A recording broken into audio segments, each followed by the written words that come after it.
All right. We're live.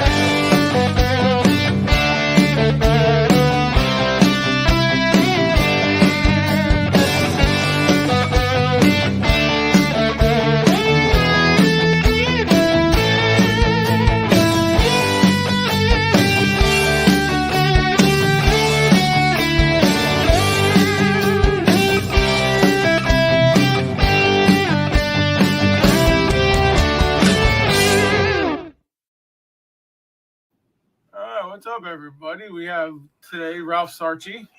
And for those of you that don't know him, he's retired New York City police sergeant, turned demonologist. So, Ralph, how are you today? Good. How are you, Dan? That I'm was a doing great. pretty good opening intro there with the music. Yeah, I saw that. Got me all riled up. I was looking for something catchy, but something that nobody else was doing. Yeah, I that's a figured, good why one. not go patriotic? You know, Sure, I good. mean, I don't know Good. if you can see Sure. what I don't know if you can see what's behind me and all that. I mean, I have my robe covering it, but I can see.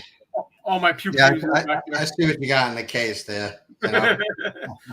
You know, but so yeah. So tonight we're gonna talk. Well, we'll talk about how you got into the paranormal. I mean, I've seen the movie. Why can't I think of it right now? I have it written. Deliver Us from Evil, which was a great movie. I got to ask you though, Sure. is that Eric Bana's real voice or is that your voice? Oh, that's his voice. He Really? did that. Yeah, oh, yeah. Wow, he sounds so much like you. Yeah, it was pretty. It was amazing watching that process. Very very funny being on the set with him. Because they would call Ralph and I would answer and he would answer at the same time. So they had to say, okay, we got to separate it.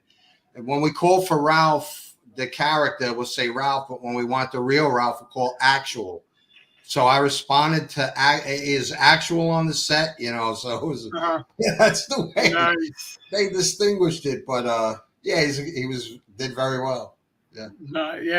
I still watch it to this day, because I drive a truck and I get to my stops usually an hour, 2 hours early, so I got nothing to do except sleep. So every once in a while, I'll just put a movie on, and that one I watch a lot. Yeah. But is that based on any of your cases, or is that? Well, what Scott Derrickson and Paul Boardman had done is they had taken elements from different aspects of the book and put them into the narrative. Okay. Little instances that might not have even really been in the book from Scott and Paul. Spending some time with me, I actually brought them to the 4-6. We drove around, so they got a flavor of what was going on. So there was a lot of elements. In the Bronx, right? Yeah, that's in the Bronx, and so they put a lot of real elements into the script. Nice. Yeah, that's all. That always makes the movie better when you put real elements into it. Well, with the book, it's a compilation of a whole bunch of different cases. You can't build a narrative around something like that. The audience would be like, "What the hell? What's going on? Where are we now?" So they had he had to put pieces together and create that, which is ultimately fiction. I didn't murder anybody. That's I didn't think I didn't think you did, but I've been in New York City at night, and I come from emergency services background as well. I was a firefighter and EMT for almost 20 years, so I get the wanting to beat the crap out of a person, a perp or something like that. I've had my fair share of perps myself. I don't recall any of that stuff. Even though the statute of limitations has been, it's been expired a long, long time. Yeah. So we just put a lot of elements in the movie, and I wanted to make sure that everything was 100% authentic. Nice. I would have to say yes, it was. I mean, like I said, I've been on raids with cops and well, not with them in there, but I've been on the scene and all that, and I've seen a lot of what they do. And I have friends who are cops too. Well, there was a lot of stuff that the characters did in the movie that wouldn't be done by the NYPD. Mm-hmm. You know, we have protocols, we have procedures, and right. We didn't exercise any of them in the movie. Actually, you know, it was like I just went off and did whatever I wanted for as long as I wanted, anywhere that I wanted. You know, it wasn't quite like that. You know, yeah, that's Hollywood though. I had a boss that I had to answer to, and he'd want to know, Ralph, where are you? You know, stuff like that. Yeah. Ralph's too quiet. Where are you, Ralph? You're too quiet. Yeah. But so how far into your police career? Because you were in the military too, right? No, I never went into the military. No. Oh, you weren't? No, I had. I think the confusion lies a little bit, and I don't know where Scott Derrickson got it for the movie, because the script was written before I had actually gone to Iraq. I had gone over to Iraq in 2007 to 2008 as a international police advisor. So I was with coalition forces, and you know, just doing whatever needed to be done out there. So, and how that wound up in the movie, I never really asked Scott how he came up with that kind of, you know, idea, mm-hmm. But he actually did, you know. So it was, you know, just sort of like the reality followed the movie instead of the movie following the reality, you know. Yeah. In that respect. So, you know, but it worked out. Yeah, nice. That was my closest brush with the military. I tried to go in the military when I was younger, but I injured my back and they wouldn't take me. I tried just about every branch, you know, back when I was a lot skinnier. Oh, when you're younger. Yeah. I mean, I attempted to go into the Marine Corps, but they don't have military police. So mm-hmm. I didn't do it, you know. Okay. Yeah, their police is what, NCIS or something like that. I don't know what the I don't even know if the Marines have any type of an investigatory branch. They fall under the Navy, which is, you know, the Naval Investigative Services, NIS. So there wasn't anything like that, and that's usually filled by civilians anyway. It's not filled by servicemen. Yeah. You know, they're all like law enforcement that are doing that. So, you know, it's not something I really aspired to do, and I went into the police department instead. Nice. So when you were a cop for what, 20 years? Yeah, I think 20 years.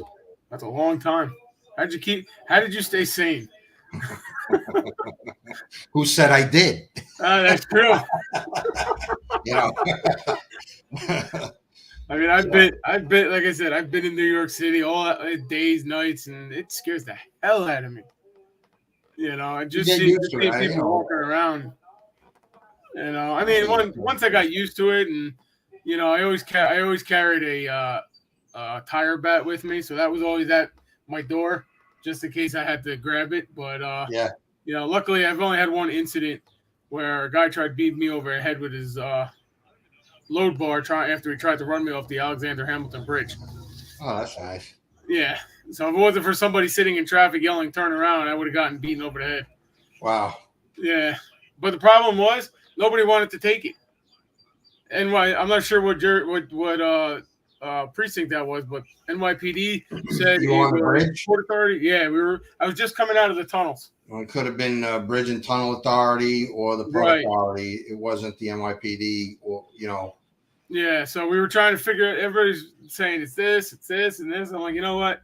Just give me a towel, some duct tape. I'll wrap my arm up, and I'll be on my way. You know what? I got to tell you something. It is not beyond the NYPD when precincts meet at a crossroads. Mm-hmm. If there's a call for a dead body in the 4-6 precinct here, mm-hmm. and the 5-2 is across the street, and the 4-8 is across the other street, there isn't beyond these guys to drag that body over to the 5-2 and say that's the 5-2 precinct job, it's not ours, because they got there first. So they transport the body across the street and it's not our problem. It's their problem. Good Lord. Wow.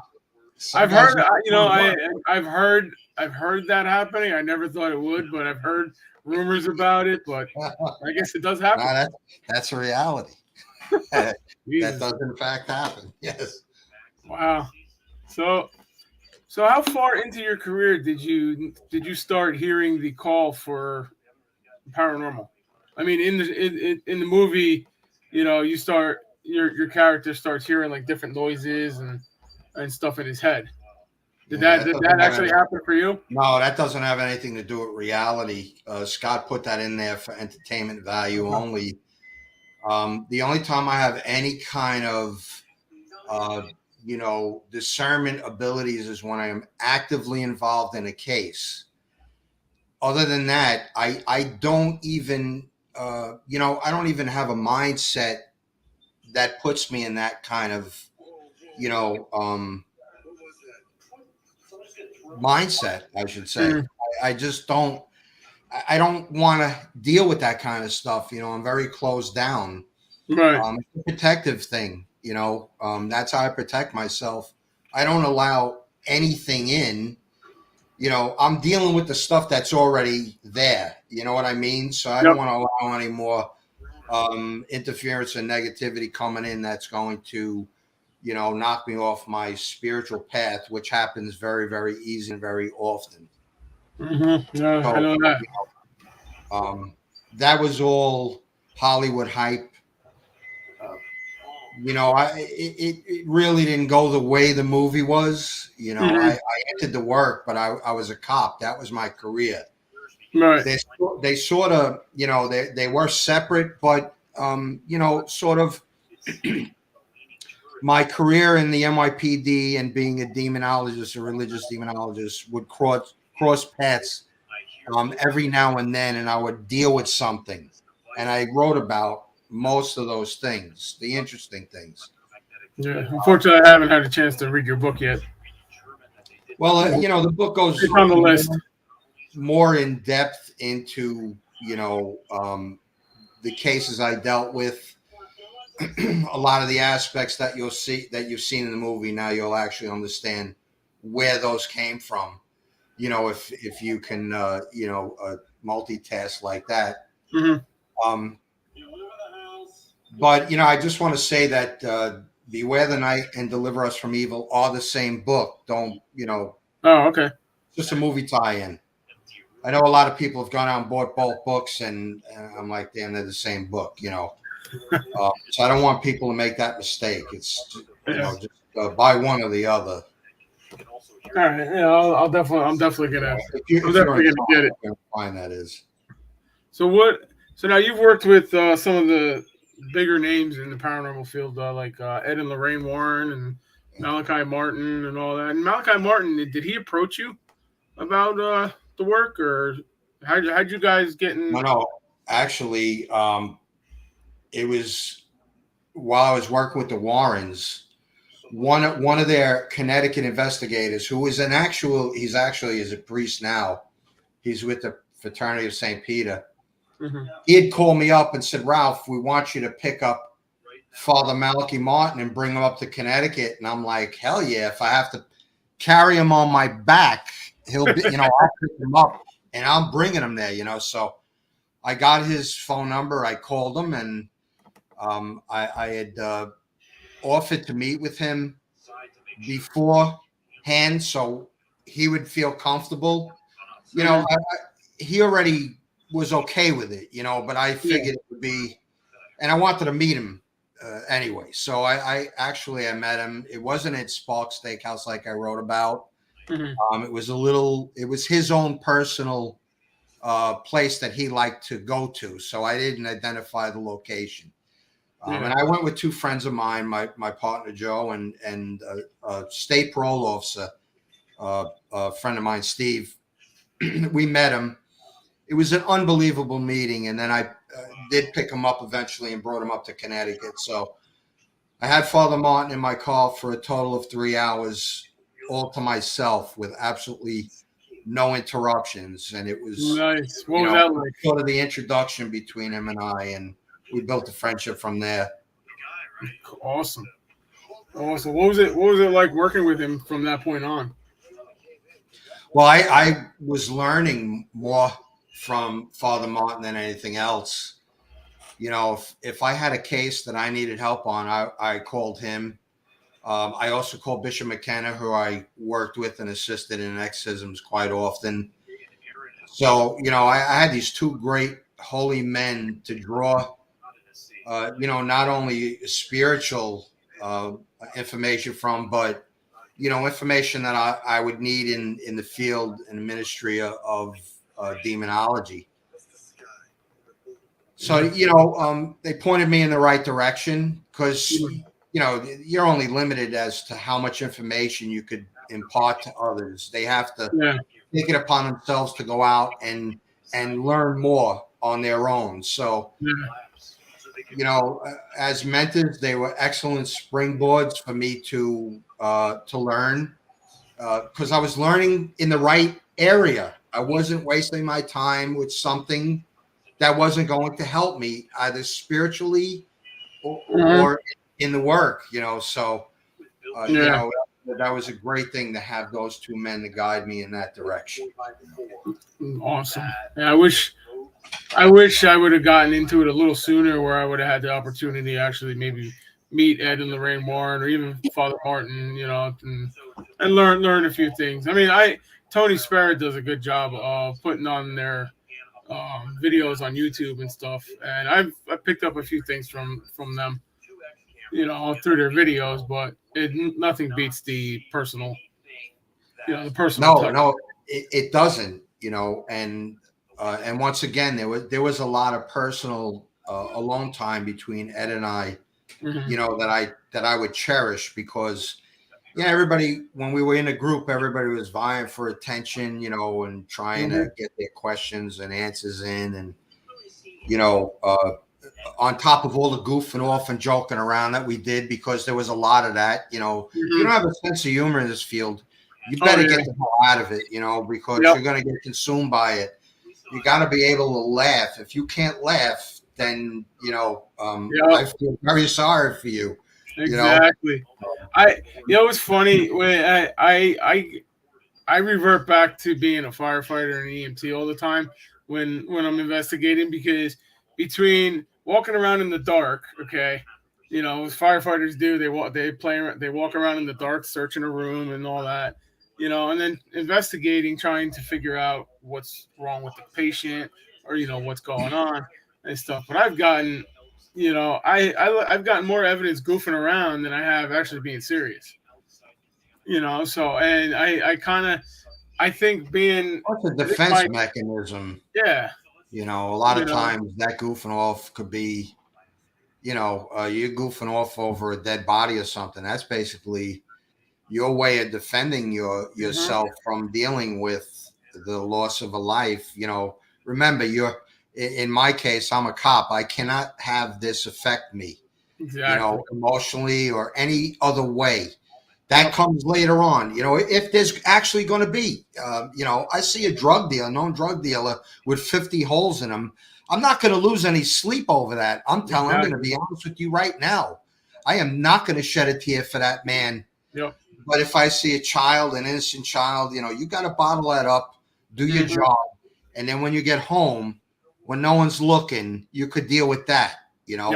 If you don't deal with it, you're going to find yourself in serious trouble down the road. It'll never go away. It'll always be there. You gotta put that in its place right off the bat, and then leave it. I had to retire from emergency services because after my mom passed in 2015, I got hit with and I don't really talk about it very much, but I got hit with like all that emotion from all those past negative calls of children and all that stuff. And it was just like, I can't do this no more, and I was lucky that I was able to identify that before I went into a fire with somebody and I lost my head and somebody got hurt, but you're exactly right. You got to hold back your emotions, and then when nobody's looking, shed that tear. In the same vein, you're going to see the demonic, how they torment little children without a problem doing it. Yep. So here you have, it could be a 2-year-old, it could be an 8-year-old. I've dealt with cases of 4-year-olds who are demonically possessed. I touched on that case a little bit in Hostage to the Devil, the docudrama. Yep. I watched that footage. I also had some footage from that. She was actually, speaking in Latin, and I was very familiar with this case from the time that Father Martin got it when she was 4 years old. So when he had passed away, and it was only a year or two later on that this girl was actually excised. If I have my math correct, I might be a little off. But Father Martin was already passed on by the time we had set up this exorcism with Bishop McKenna. And this little girl did not know Latin. I can produce little children that can speak fluent Latin. They're trained. They're in the traditional Catholic Church from first, second grade. They're starting to learn Latin. So by the time they're in the 5th or 6th grade, these kids can read Latin. I watch little altar boys every Sunday, respond to prayers on that altar in Latin. Little bit of a thing. These little kids. So.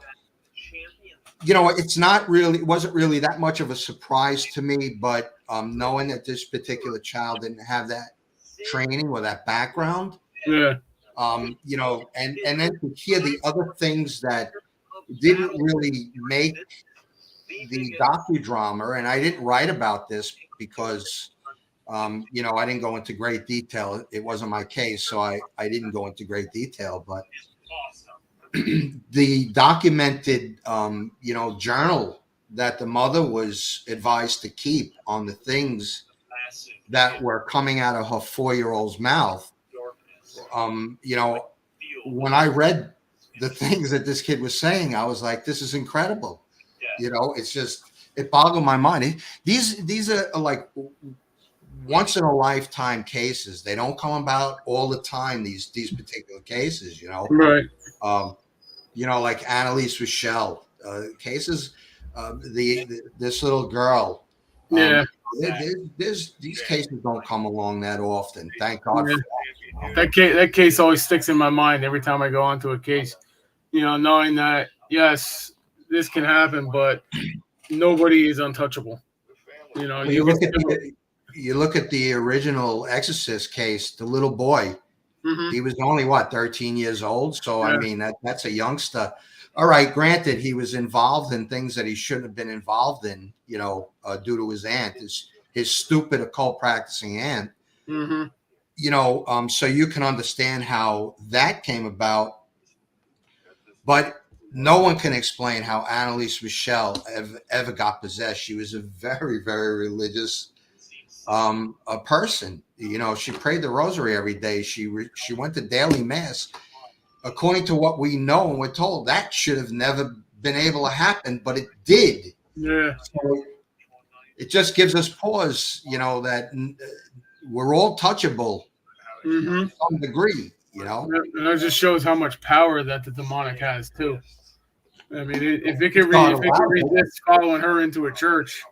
If God allows it, though, and that's the thing, God allowed it, and Ed referred to her as a soul victim. She was chosen for this. She was chosen to suffer. She was given the ability to end that suffering, and she refused to do it. So she pretty much set herself up as a martyr, as far as I'm concerned. She died for her faith. Yeah, that's the definition of a martyr. Yep. It's sad, but what are you gonna do? Well, it exposed, along with that little boy getting possessed, the movie The Exorcist came out. It exposed the reality of the devil. How many people ran back to church after seeing the movie. You know what I mean? Yep. So it has its effect. Yeah, I mean, I do. I go to church not every week, just because of my schedule and stuff. But I try to get there before cases. I do confession, to receive the Eucharist, the whole 9 yards, and all that. And it's still. I mean, I have a house that up in Jersey here. I don't know if you've ever heard of it, the Joseph Turner House. There's actually demonic haunting in there. I have an EVP saying I was reading a passage from the Bible. I have an EVP saying that I will kill you if you don't stop reading. So get rid of it. Yeah, well, unfortunately I tried. They came from an old Astro board that was up there, and the president of the association broke the board and all that. So now the only way really to get rid of it is to exercise it. So yeah. what I'm gonna do is, for now, I still need to get a little bit more evidence before I could get anything for an exercise. You want to know what I would do? Yes. This is a vacant house, correct? Nobody lives in it? Nobody lives in it. It's used as a museum for the Union Fort Association. Well, this is perfect. I would set up an incense a burner on every floor, and I would put the rosary on loop, and I'd leave. Okay. That's what I'd do. I would let that thing in that house listen to the rosary over and over and over again. And I would let that incense burn out and really, really get to every area of that house. And then I go in there and I do an exorcism and I drive that thing out. That's what I'd do. It threatens you. That's what's gonna end up happening. I mean, I was there last week. Was it last weekend? Last weekend, and I could feel the energy in the attic because that's where they are. And it was threatening you. Oh, it wasn't threatening me. They tried to threaten me, but I turned. I'm not easily threatened. I'd put the rosary on for the whole night. Not a bad idea. And then I'd go in there in the morning when the sun came up, and I would exercise that house. I'm definitely gonna try that. Don't do it alone. Oh no, never. I don't investigate alone. I always have somebody with me. Whether it be how many people do you have in your group that investigate with you? Right now I have one because I had some issues with some people. And, okay. and they're still. Why am I not surprised? Yeah, exactly. To this day they're still trying to make me look bad, but it just doesn't work for them. But I also have other friends that are interested, and I call in every now and then, and stuff like that if I need help. I mean, I had a case in Allentown, New Jersey, where girl thought she was possessed, and I wasn't sure. This is when I had left the paranormal for a year or two for my son to wait for my son to be born, and when I came back, I caught this case, and it sounded real, but then I did a little more digging into it, and it's more mental than real. But I called in a few different people to help me out with it and stuff like that. So I have friends that'll help me out, and God bless that they're willing to do it too. I mean, my team is an Order of Exorcist team, investigation team. So we do that too with Bishop Enright. So, but I mean, let me ask you a question. Do you have cameras in this location? No, there's no internet, unfortunately. The hardwire. I was going to say that you got to be real careful with the incense if you're going to leave it unattended. Yeah. There's a possibility that it could be knocked over and a fire could be started with that. So you would need to at least be around that property while this is taking place until that incense is no longer hot enough to cause a fire, and then lock it up, leave the rosary playing, and go out and come back the next morning. Just loop it and let it keep playing. I found that they sort of respond to the rosary when it's in that type of, used in that type of manner. I used it for the Demon Files. You know, Right. the network didn't want me to do it, and I said, "Too bad." You know, you do the filming, I'll do the investigating. Don't interfere with my investigation. You know, the whole 9 yards. I read him that riot act. I was serious about it. Is that why there was only 3 episodes? Yeah, I'm pretty sure that was one of there was many reasons. You know, and you know what? I got to tell you something. I don't feel bad about it. I don't want to deal with networks anymore. They're not my cup of tea. You know what I mean? Yeah. They wanted me to stop praying. You know, it was the producer that I didn't find this out until later on because I would have went off if I had found out about it. They went to him and says, "Could you get him to like stop praying on the show?" He's like, hey, "This is his whole thing. If he doesn't pray, he's not whole job. going to do this. There's the reason why he's here is to actually do the prayers if need be."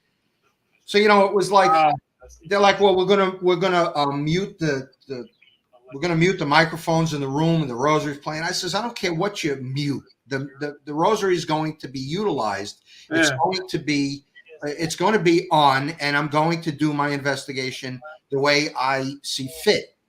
Yeah. And you're just going to film it. That's it. You're not going to direct me in any way, shape, or form." So by the time we were done with the War Trace case, Eddie was like, "We got to get permission to use the rosary." I says, "We already have it.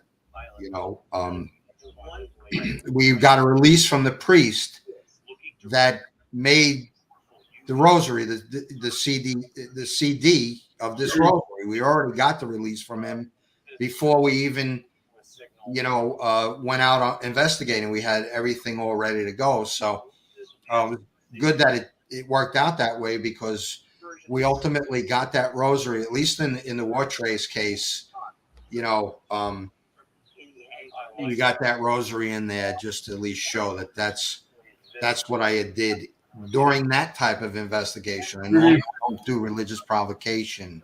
I don't do that stuff. You know, I go in there, I do an interview, and I do an exorcism, or I leave, one or the other. There was never any of that, you know, communications, scientific equipment, stuff like that. I use a tape recorder and a video camera, and that was it. And it's really all you need. Instamatic camera, one that you took the picture and it came out, because you can't doctor those. What you got, you know. Yeah. So, you know, it was a big departure, but you know, I went ahead and I did it that way. I wasn't happy about the religious provocation. Trust me, when you read the book, you'll understand why I don't like to do religious provocation, you know, and I was sort of proven right a few years later. You know, I had a couple of incidents happen the same night, 3 incidents, one after another, and I witnessed one. I actually witnessed a pair of boots come flying out of a closet, and they shouldn't have done that. You know, right. There's no way that should have happened. I was watching, and so that was the second incident. Then a little figurine fell about 15 minutes later, and that was the third incident. And I'm like, now I'm starting to pay attention, like what's going on. You know, if usually I had one little incident happen, I'd blow it off. Get the holy water. That's it. Mm-hmm. Jesus, I command you to depart. Leave. Yeah.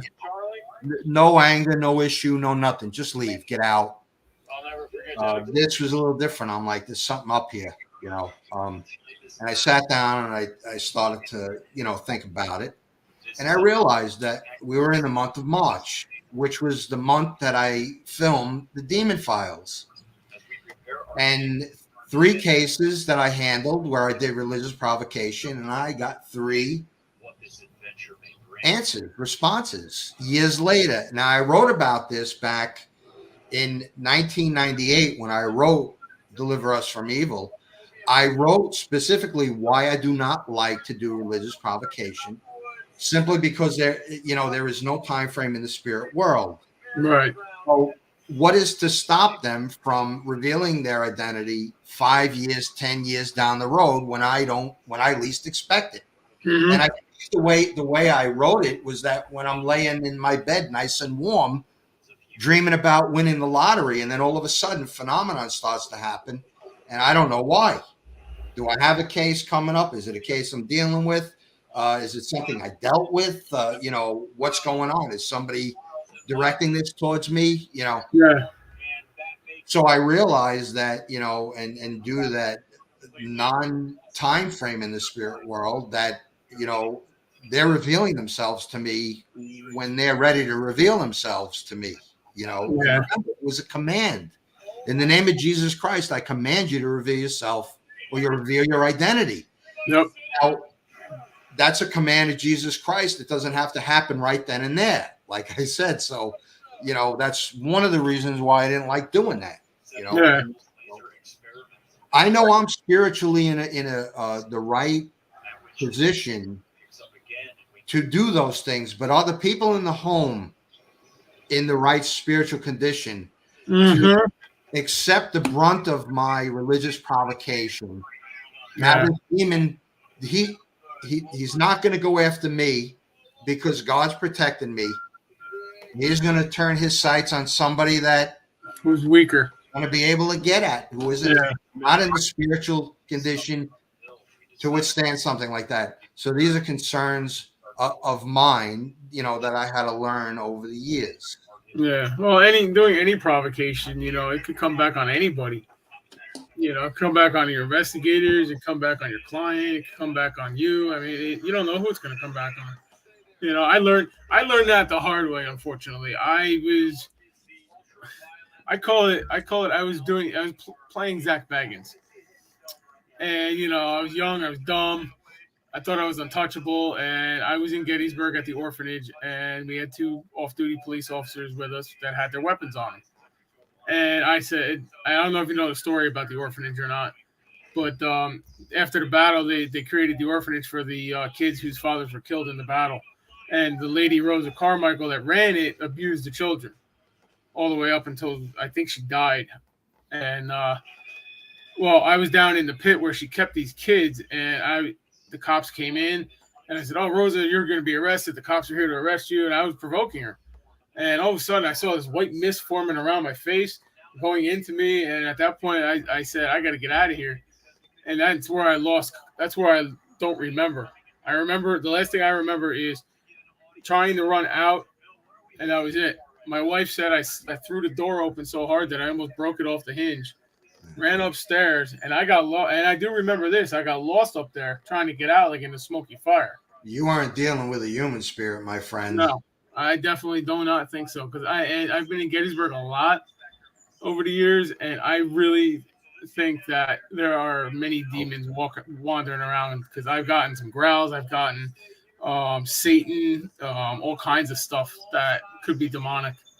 Well, if you listen to what St. Pio said when he was asked how many demons are active on this earth, his response was, if all of the demons active on this earth took a human form, they would blot out the sun.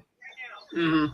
So, that just, I've said this many times. A lot of people think that when they get into the house and they close the door, they're safe from everything bad. That's not quite correct, because demonic do not respect our physical boundaries. They don't respect our spiritual boundaries. They're definitely not going to respect our physical boundaries, and they're not bound by them. These walls, water does not stop a demon from traveling. I don't know where the heck that came from. I think that was an Amityville fallacy that was started through that. They can go over water. They can be in 2 places at one time. Water is not an obstacle for them. Nothing on this earth here is an obstacle for them. There's one thing that's an obstacle for them, and that's Jesus Christ and everything that's related to him. His mother, through the rosary, the cross, the holy water, the blessed salt, the blessed oil, all of that stuff, the blessed incense, the frankincense and myrrh, which was a gift to Jesus when he was born, given by the wise men. the blessings of frankincense and the self-denial of myrrh. These are used to expedite our prayers ritualistically. Not only that, it's the blessing that's connected to it is what causes the discomfort to the demonic, and that's why we utilize it. We want to use this sacramental to make them uncomfortable. Yep. To give them, something to deal with instead of just how I'm going to get at this weakling in front of me. This human meat sack who is nothing but a sinful being stepping up to a creation like me. You don't want the demon to have all of that free time. You want him to deal with something that's not going to give him that ability to gain a foothold on you. Yep. So, and that, the prayers come in and the prayers are the command. It's not we're asking God to intercede. That's a deliverance where you basically pray for God to intercede to free this person. The rites of exorcism is a command. Right. It is a direct attack on the demonic. We're not going around to ask God to handle it. We're going at the problem directly at it, using the tools that Jesus Christ gave us. Yep. Yeah. Well, with that one, once I got out, I felt a lot better.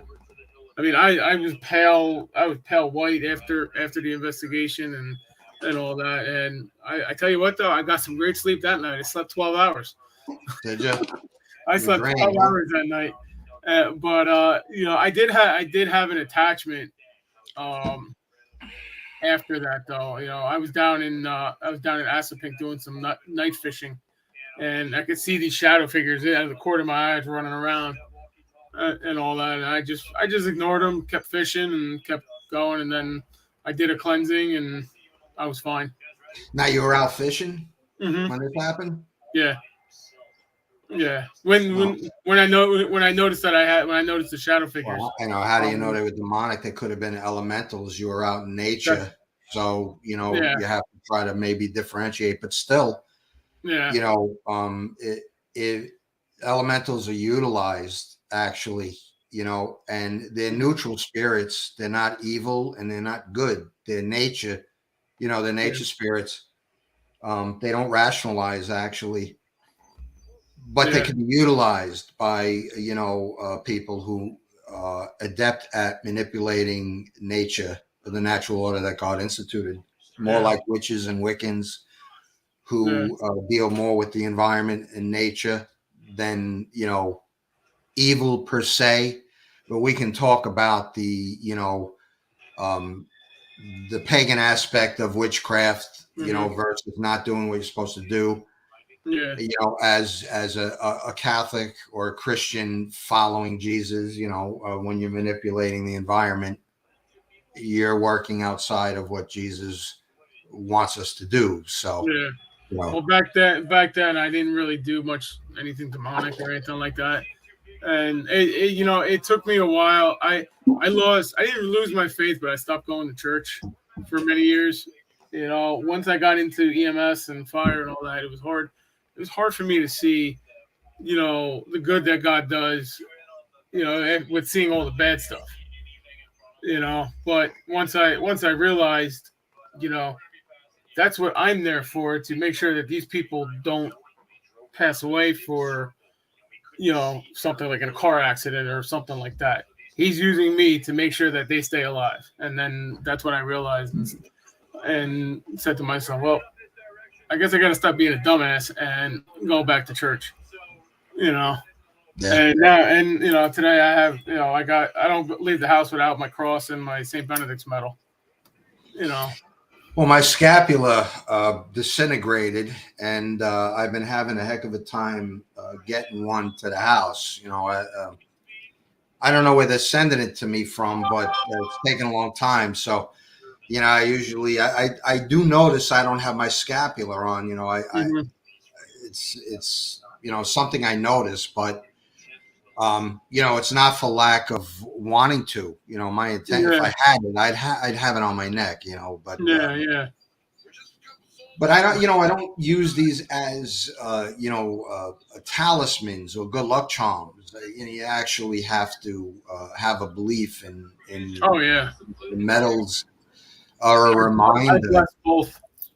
The medals are a reminder of who we should be striving to be. Yep. And of course, intercessory prayers of the great saints. We have access to all of these great graces in the Catholic Church. Yep. Which is pretty much designed to fight evil. All the tools are within it. Yeah. Yep. And it took me a while to see it, but I saw it, and that's the beautiful thing about God and Jesus. They forgive you. They forgive you your sin.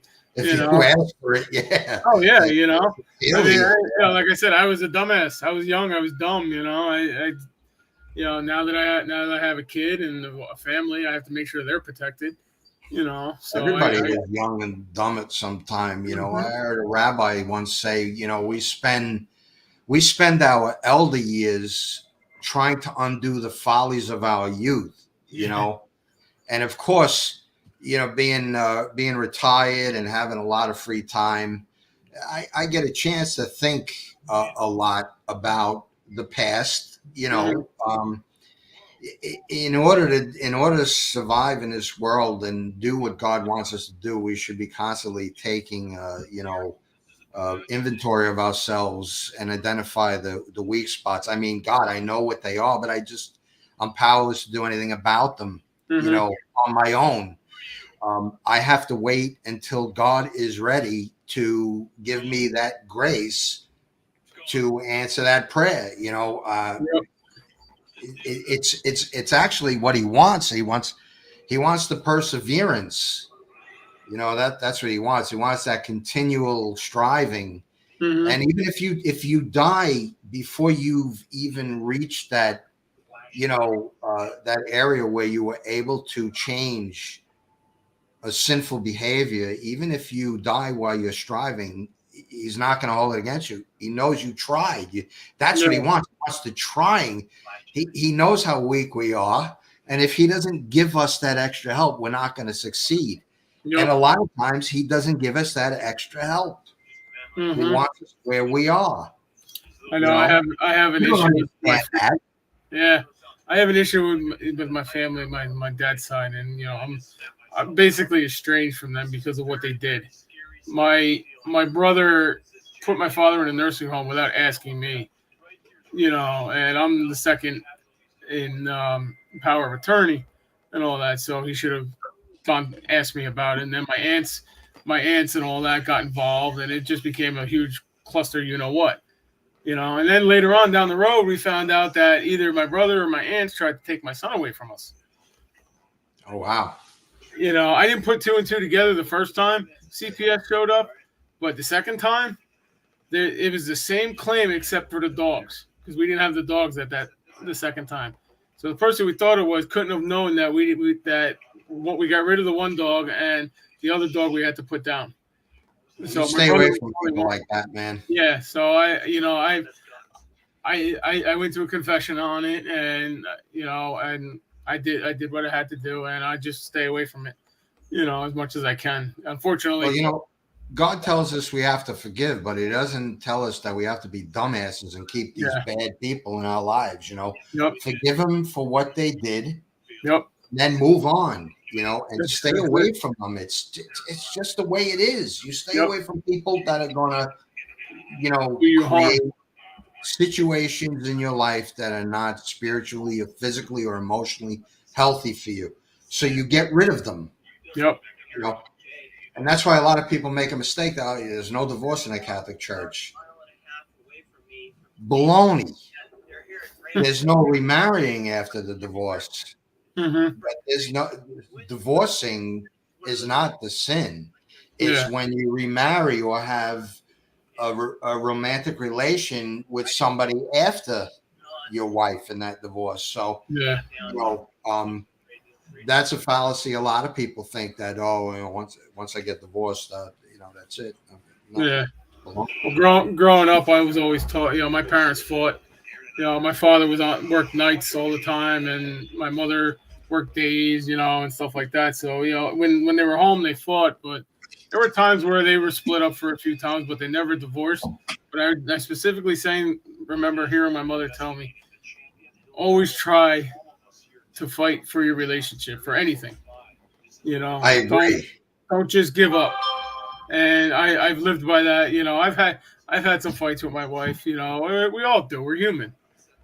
And I've had some fights with her, and an hour later we're sitting here talking. We're sitting there talking about it, and we're fine again. You know, Well, I it, mean that's great. You you got know. to try. You're absolutely right. Your Oh mother's yeah, absolutely right. you have to. You have to. Otherwise, why? What's the point? But there comes a time when you have to cut and you have to run because it is Hmm. not healthy, to be in. And there was a situation that Father Martin had told me about. I'm not going to go into it in great detail, but it was an unhealthy relationship, and that's what he recommended.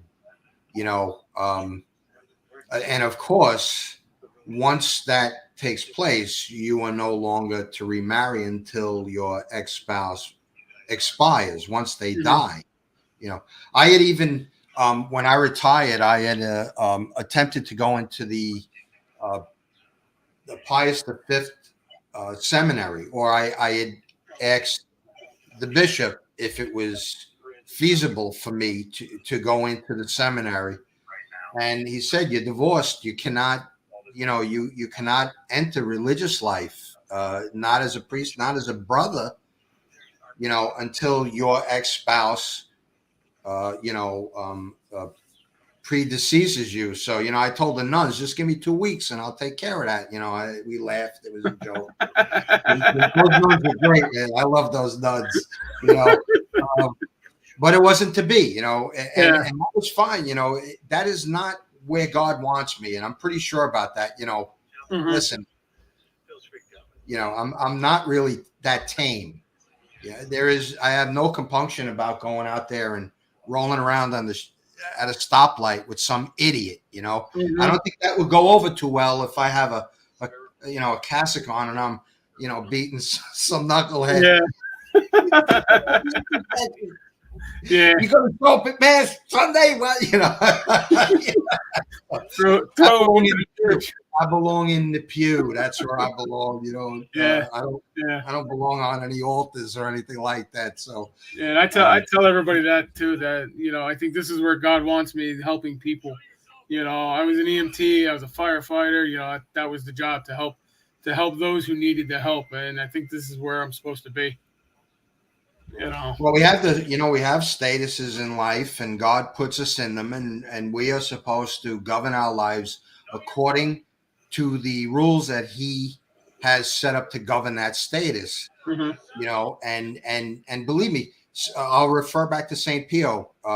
Saint Pio was a soldier during World War II, World War I. I'm sorry, excuse me, and he was going home after the war with a friend of his, and the friend had said to him, "Well, what are you going to do when we get back?" And he says, "Well, I'm going to go into the seminary." And the friend says, "Okay, I'll go with you." And Saint Pio says, "No, no, no. God wants you in married life." St. Yeah. Pio had the ability, he had this gift of discernment, Hmm. incredibly. He Right. suffered from stigmata for 50 years. That Yeah. was not a gift that was given free, and any gift given from the Holy Ghost is not for the receiver of the gift. It's for somebody else. Yeah. I see a lot of these phony people out there speaking in tongues and they don't even know what they're talking about. They don't even know what they're doing. Yeah. It's not for you, this gift. It's a grace for somebody else. And that's the way the Holy Ghost really works. Unfortunately, they don't understand that. And I don't Hmm. know how you can claim to follow Jesus if you don't understand how, the triune God of the Holy Ghost actually works in our lives. Yep. So St. Pio had this ability, because he had this gift from the Holy Ghost to discern what God wanted, not only, for the people around him, but where he wanted him to go as far as his vocation was concerned. So it was clear to him. So, God does actually have us in, certain areas Yeah. in life, specifically for a reason. I'm hearing talking. Do you have any talking going Yeah, on? I got the TV on behind me. I guess it's a little Okay. loud. Well, maybe I was going nuts or something, Nah, I was watching Ghost Adventures before we came on, and I guess I just forgot to turn it down. But yeah, you're totally right. Didn't he? Wasn't there a rumor that he died because of a demonic entity? Or am I thinking of the Who's right that? person? Padre Pio. No. Okay, then I'm thinking of the wrong People. A lot of people are saying that Father Martin died because of the devil. Okay, that's what it was. Come on. Listen, Father Martin had told me the situation years before. People are sort of mixing the incident up. I don't believe that Father Martin died because of retribution from this exorcism of this little girl. Mm-hmm. This little girl, that little girl, going back to her case, she was eventually exorcised by a traditional Catholic priest in her diocese. There was actually rumor that she committed suicide. And when I looked into it, I found out that wasn't the case. Mm-hmm. Actually, she's not really living up to the expectations of where she should be spiritually. Mm-hmm. The rest of the family is. So, there's been no reports of anything new with her. And she has, like I said, in fact, been freed. But there's always residual effects of this type of a situation. Right. It can't not be that way. There has to be something lost in the mix. Mm-hmm. As far as the person who has been possessed, there's always something lost. In Annalise Michelle's case, it was her life. In this particular case, it wasn't as drastic, but there had to be some kind of a loss or difficulty. Yeah. Like a mental thing or something like that. Well, it could be physical, it could be mental, it could be spiritual. There's always some kind of a negativity left behind. When a person doesn't quite live up to the expectations of what God commands or demands of us, there can't be something totally. You can't be totally healed. I don't believe. With that. Yeah. There's always something left behind, whether it's, like you said, mentally or physically or something like that. Yep. Unfortunately, that's the way it happens, and you just got to deal with it at that point. There's always a price to pay somewhere along the line, Yep.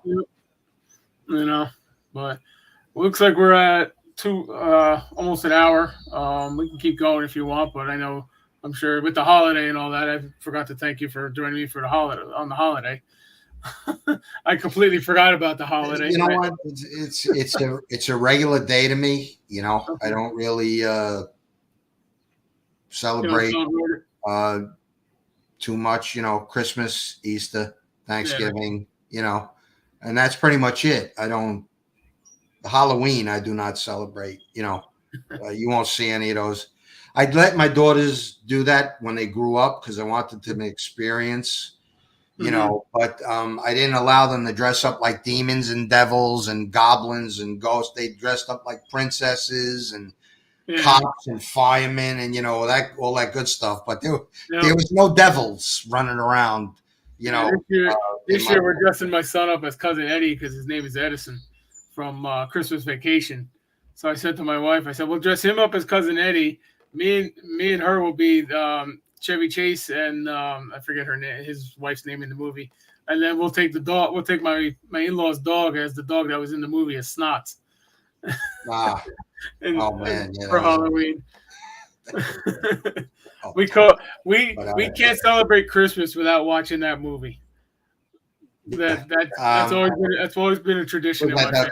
Christmas Vacation. Yeah. Christmas Vacation. Yep. Christmas my go-to secular holiday movie is the Christmas Story. You know, you'll shoot your eye out. Yeah. I outgrew Rudolph the Red-Nosed Reindeer and Frosty the Snowman a long, long time ago, but I still like to enjoy, you know, the Christmas Carol, and of course, you know, A Christmas Carol with Charles Dickens. You know, James Whitmore, I believe Richard Whitmore, I believe, is the actor that was in my favorite. So, you know, I don't really celebrate the secular type of holidays. You know, I recognize the sacrifice that our servicemen did for this country. You know, more than you could know. You know, I'm a history buff. I watch a lot of documentaries on war and stuff like that. So that's always in the forefront of my mind, that a lot of these boys, you know, 18, 17, 18, 19 went away and never came back, you know. And that's horrifying. But in the same vein, war is a chastisement sent by God, you know, and that's the unfortunate horror of war, is that men die in a state of mortal sin. And, you know, that's the horror of war, is that people are, you know, don't have the benefit of getting right with God. Their life is taken from them when they're not, you know, who expects their life? Nobody knows when they're going to die, you know. But when you're in a war, you increase the odds that you are going to die. And if you haven't taken care of your spiritual, you know, self beforehand, then you're going to die in a state of mortal sin, and that's not good. So war is, in fact, a chastisement. But so, all right. Well, we're at an hour. I'll let you want to keep going, or it's up to you. Well, maybe we can go one more question, and then we can, you know, go and enjoy the holiday. Yeah. Let me see here. Jeez. All of a sudden, my mind went blank. I sort of put you on the spot, huh? Yeah, I guess so. You know, there's nothing worse than doing an interview and forgetting what you're speaking about. Yeah. I can't tell you how many times I did that. You know, it's like, what was I talking about? You know, it's embarrassing. But, you know, I'm old. So what are you going to do? One for you.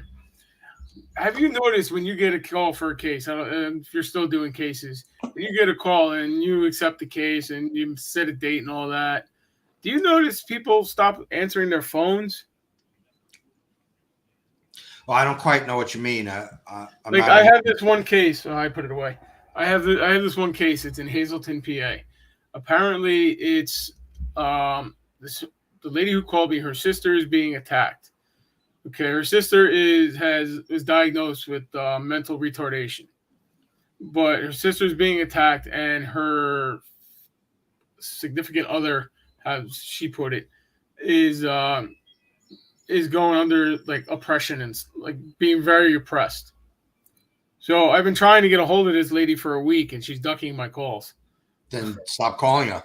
Oh yeah, I'm going to, because I just called her. I called her today. I told her, look, you know, you gotta let me know by Wednesday what we're doing. If we're doing it, if not, I'm not coming out. I don't chase people. I refuse to chase. I'll give you an example. This particular person called me a while back, a few years ago.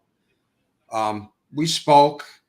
Everything was good. I got a message from this person a couple of weeks ago, and I put people on a list, and when I get to that name, that's when I get to that name. Sometimes it could take me a while. I handle a certain amount of cases a day if I have any to handle, and I don't go beyond that. And at a certain time of the day, I stop. I'm not going to call somebody when it's 8 p.m. here. Right. I'm already shutting down for the day. I cannot do this 24 hours a day. Not anymore. I'll burn out, and I can't. And I'm 60 years old. I can't. I can't leap tall buildings anymore in a single bound. I have to, Yeah. somebody has to pull me up by a rope, so I call the guy and, I'm sleeping. I'm on vacation and I'm sleeping. I says, okay, I'll call you back. Click.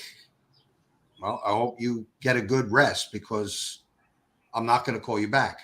Yeah. I would have accepted, hey, Ralph, could you give me 10, 15, maybe a half an hour and call me back? Yeah, sure. Get up, have some coffee, do whatever you got to do, and then we'll talk.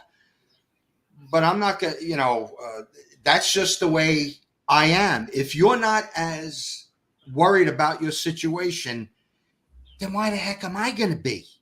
Yeah. You know what I'm saying? Normally, I don't. Some people, but you got to understand how things work. Some people will want you to wave a magic wand and solve their problem for them without lifting a finger to do anything to help themselves. And it doesn't quite work like that. Yep. If you're not going to help me help you, then I can't do anything for you. Good luck. Because I have enough crap with my own demons to go around picking a fight with yours. So if I'm going to go and pick a fight with your demons, you better be 100% honest with me, and you better be ready to do what I advise you to do. If not, I'm going to turn around and walk out. I think I proved that. I am not going to. You're not going to play games on the line if you're not going to be willing to do what you need to do. Period. Yeah. And normally I don't chase people, and I'm trying to figure out why I'm chasing this. I just don't know why. Well, the element I see is that you didn't originally speak to the person who is having a problem. Right. Now, I won't handle a case third person. You know how many times I've been given information? I think the person is living in one place and they're living in Arizona, and I'm like, I thought you were over here. No, I live in Arizona. Well, I can't help you. You're going to pay for a plane ticket, a round trip for me to come out? I can't afford that. I'm sorry. Yeah. So, I can set them up with maybe a clergyman in the area. That's as far as I could go. I've done that. Call this priest. Tell him I told you to call him. And usually I might hear from the priest, I got it. We took care of it. It's okay. Whatever it is. Yeah. But, a third person, I'm not having it. I want the person that is having the problem to reach out to me and show me that they have the intention of getting help. That's the first thing, and I need to hear from the person themselves. I can't. Yeah, that's being impressed. It's too important to go by information that you're getting third hand, which can, as we know from the game of telephone, can get screwed up.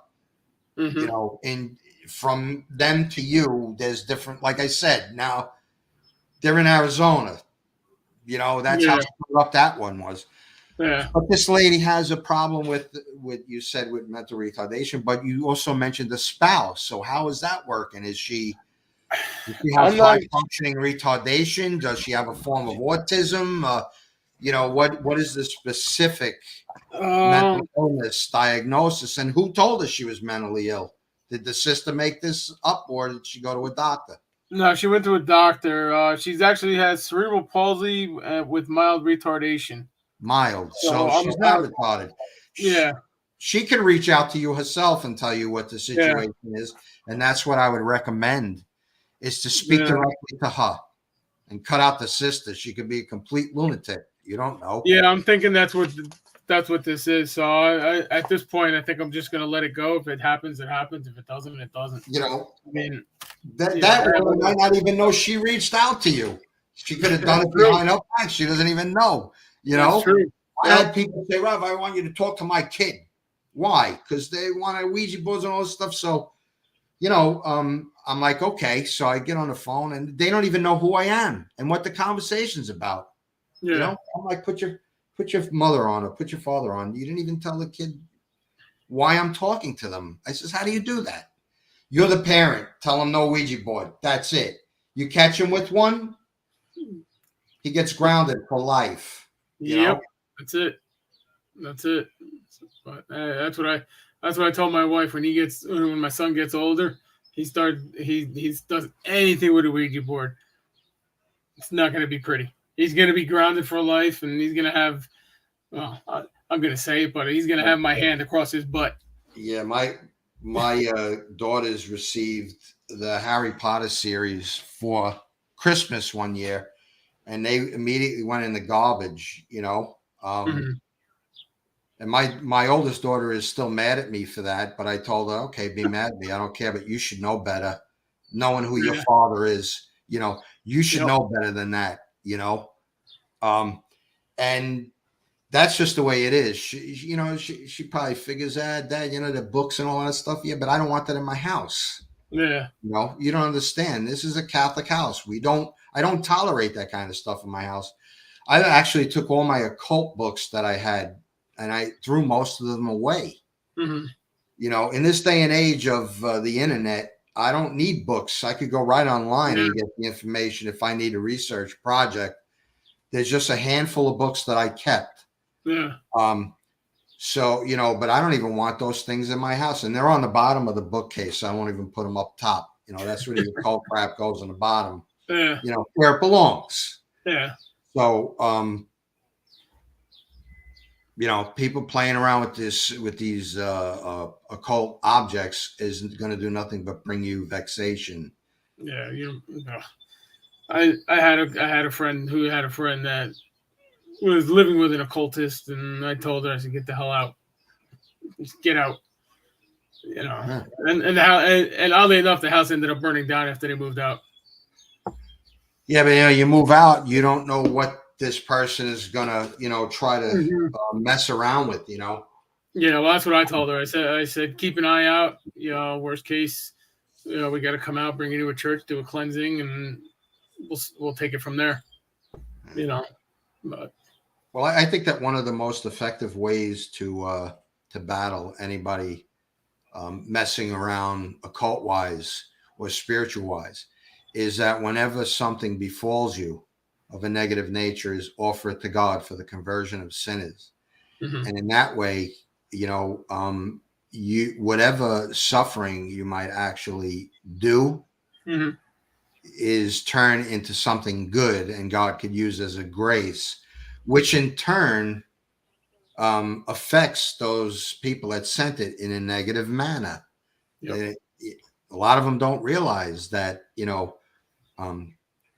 when you mess around with the occult, especially if you're using contact objects, if that object is destroyed, meaning the molecular structure of the object is now changed, where it's no longer recognizable as the original object, then the demon that was bound to the object is no longer bound to the object. Now, one of three things can happen, or maybe all three can happen, depending on the power of the demon. One, the demon will go back to the originator of the curse, meaning the one that sent it. Two, it might affect the person that it was originally sent to.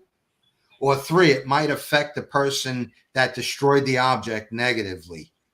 That's why I do not recommend destroying Ouija boards, any kind of object that might have been used in occult practices, any kind of contact object, even if it's just suspected.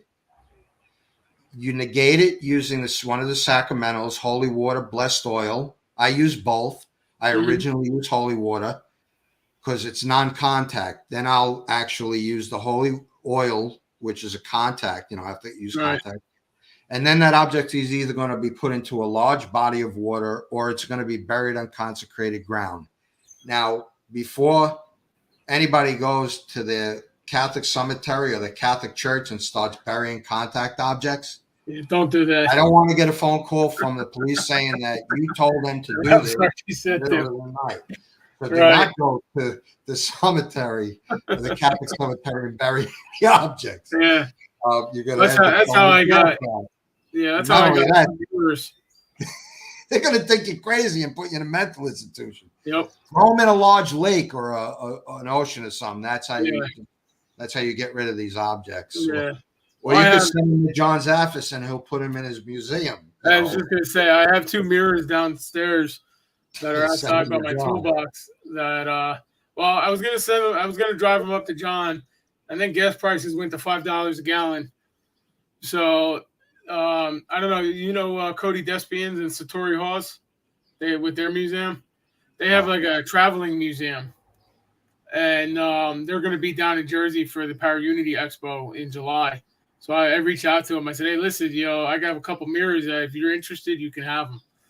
So I'm going to bring them with me, and if they want them, they great. If not, I guess I'll just bring them back and take them up to John when guest goes down. I mean, I do have a couple dolls up there. Um, where is it? That one I think is the worst. But they don't move. And then Yeah. Homer Simpson up there, all he asks for is beer and donuts. But and then somebody gave me a Ouija board that I don't really watch The Simpsons, so I didn't quite catch the joke. But I don't find inanimate objects creepy. Yeah. Um, Well, I blessed. Everything is blessed. Everything is with holy water, holy oil, and the three dolls are sitting in salt, blessed salt. you got to continually keep after that. Yeah. Yeah. You have to continually, at least every 3 months, renew that. That's a lot of work. And, I didn't understand why Ed and Lorraine had the museum. I don't understand why John, I don't want to live in a house with those things connected to it. I really, really don't. I get the reasoning for it. I hate to go back to the movie, but in the Conjuring movies, I forget which one it was, but Ed said that it's better to keep the vessel than burn it because then it's just gonna go to the next person. Well, I just explained that to you, but you don't have to. You don't have to keep it. You can dispose of it. You can do that safely. Make sure that nobody, gets their hands on these types of things. Mm-hmm. But once you've used the properly blessed holy water and blessed oil, if you can use blessed salt and put it inside the container, that's even better. And then get it out of the hands of falling into the people's hands. It's sort of like when you look at the movie The Exorcist, when Father Merrin was on his archaeological dig, and he found that talisman of the demon, that immediately brought that demon to him, and now that demon is active in another part of the world, So Father Merrin knows what happened, and he knows he's going to be involved in it eventually. Yeah. Because he dealt with the demon. All right, there's a little, artistic license with that, that whole thing, but it's not really far off the reality of the situation that objects can be dangerous, if they are utilized by somebody who knows what they're doing. You froze. There we go. You're freezing up on me. Then you're freezing again. Bud. My internet being a butthead.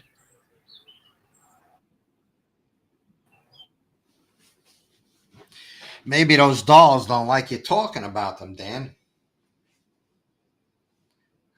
I think we lost Dan.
All right, everybody. Sorry that happened. I don't know. StreamYard must have crashed. So we're going to end it here. Everybody have a good night and enjoy your weekend. And we'll see you guys next weekend, next Sunday at 7 o'clock. Thanks.